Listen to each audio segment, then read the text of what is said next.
Hello everyone, welcome back to the channel. It's Kaga, once again in War Thunder and once again in the rank 5 Japanese introductory jet, the Kikka.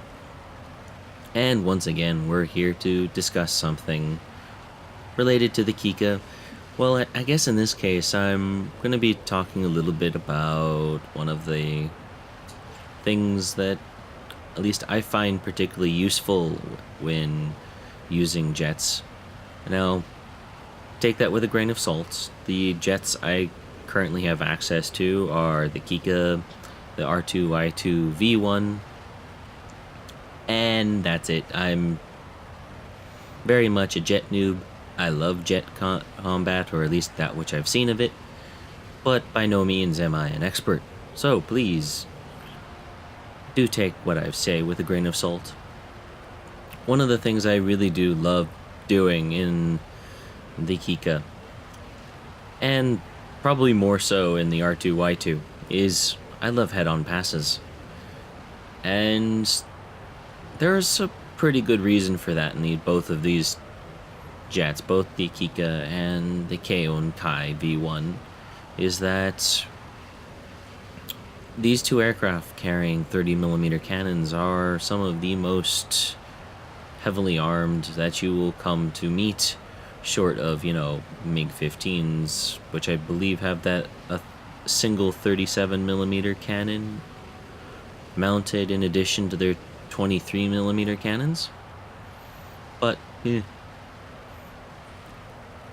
those cannons don't really mean a lot because, I think they only got something like 40 shells in that 37mm, so it's kind of like you get a couple of passes and then the cannon's dry and well, I guess back to base. The 30mm in my mind is the point where I start really and truly wanting more ammunition. Granted, when I first started flying the Kikka, this thing did not have enough ammunition. 50 shells was nowhere near enough. And I think that's what it is with a lot of people. And I think that's why a lot of people prefer the 20mm cannons, like you'll find on the Meteor, was it the Meteor F Mark III? I think it is, the one that got dropped in, tiered back down to not back down to, but dropped down to BR7. You'll find that on, well, essentially it's the same as the 23mm, but those got nerfed to crap fairly recently. You'll find that on the A&M 3s, that you'll find on the American naval aircraft more often than not, like the Bearcat, the Tiger Cat, also on the Banshee and the Panther. Looking forward to the Cougar, by the way. Hype, hype, hype. So one of those things that, when it comes right down to it, whether or not you should go into a head-on pass that's a very good question. Sometimes you don't have a choice. Other times, if you have the choice, you should go ahead and give it a go. And I'm not going to tell you how to get out of it because, that's partly your own instincts too. What can you get away with? So, what are the essential ingredients in a successful head-on pass? Well, good marksmanship always helps. Having a fairly long convergence distance also helps, at least in the case of when you have cannons. If you're trying that with 50 cals, you really are spinning the roulette more often than not. So, if you have cannons, feel free to go for it. And lastly, really and truly, it's going to come down to a bit of luck. There's no real way of mitigating that. And, well, the more cannons you have pointed at the enemy, the less luck per cannon matters, but you'll still find yourself testing your luck Although I guess the ME-262 with those 4 frontally mounted 30 mils is much like the R2Y2s in that respect, and you're a bloody fool for going head on with them. Or I guess the other one that would be a bloody fool. Well, the other two, I guess, I'll be honest, would be like the Hawker Hunter and the F2 Saber, with those special guns that it gets, which make it pretty lethal in the head-on. So, what is the other thing that it gets a lot of people in trouble with jet combat? I think it comes down to is that a lot of people get put off by how fragile these aircraft are. And as you've seen just now, I am having a devil of a time after that F-84 came to say hello with his 50 cals, and he didn't get that many hits on me. And as you can see from the damage display panel in the lower left-hand side of the screen, most of my aircraft could, well, you could be forgiven for saying it's quite literally fucked. And unfortunately, because this is Saipan, unless I want to attempt a carrier landing, I am not going to be able to land this thing and get back into combat. More likely, making that attempt is going to get me killed. So, well, that's not an option. We're going to have to stick this one out. Now, that fragility comes and rears its head in very unusual ways. With the Kikka, more often than not, your engines will get shot out before anything else falls off the aircraft. This is the same problem the 262s have, or the first of the R2Y2s has it as well. Many of the other early jets also have engines that protrude from the fuselage. And what this does, it just means it's easier for them to get damaged. And one of those things that, at least I've found, is that some aircraft can do perfectly well on one engine. The Kikka is one you really need to take good care to listen to your engines. And yes, I do mean listen to them. The damage panel will only tell you so much.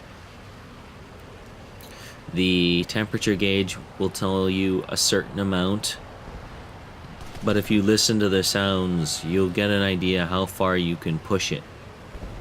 Although granted, I think most people would write off the airframe of the Kikka that you're currently watching as being something to bail out of.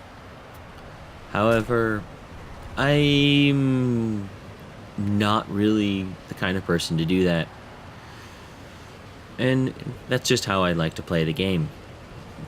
Just see how much further I can get, how much more I can do in a match. And at least for me, that's one way I can really push my own skills as a pilot. And also,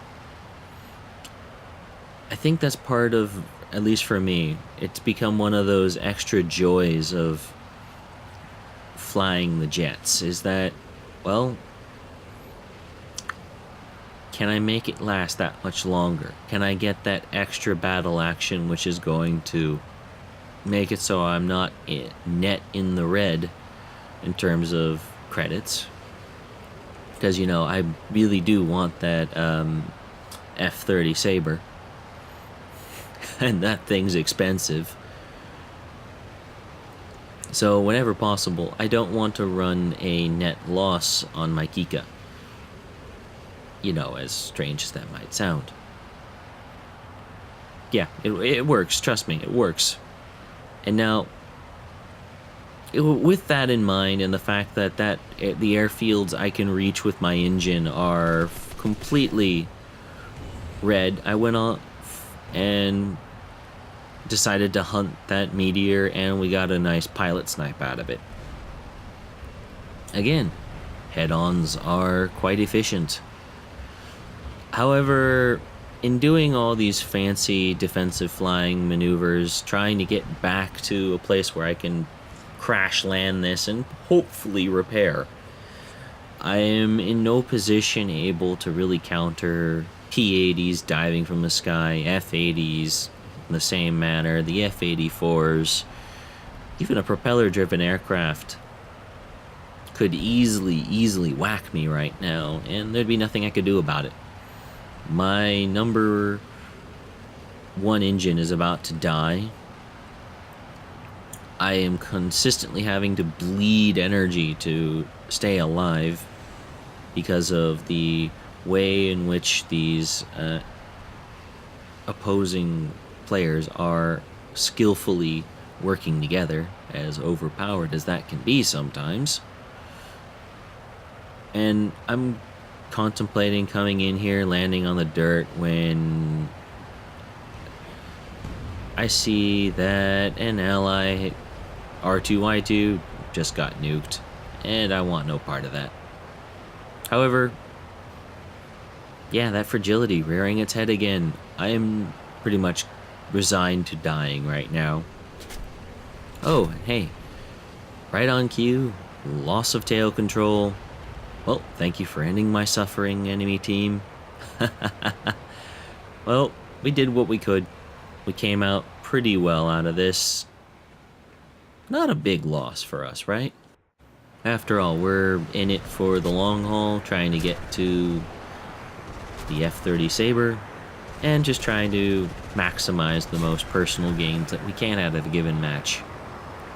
So, looks good to me. So, I hope you weren't expecting a tutorial on how to do head-ons. No, that's not really of interest to me because I don't really want to teach everyone in the world how to do that type of maneuver. It's heavily luck dependent. I'm just showing you that it is one option under certain circumstances, and a tutorial just doesn't make sense because when you're piloting, you just don't have the time to sit down and run through a checklist of are the conditions the same and whatnot. So it becomes more of an art than a science, and you're gonna have to just do it a few times, screw it up.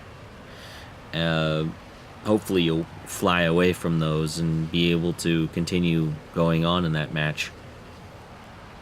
And after all said and done, hopefully you can do it from time to time. I don't suggest that you do it against people who are very, very, very good at it, though you may not know that until all said and done. Anyway, I hope you enjoyed today's video. Stick around the channel, and look forward to more of the usual stuff coming later on this week. Be sure to check out the community on Facebook and Google+. Anyway, thank you, and have a good day.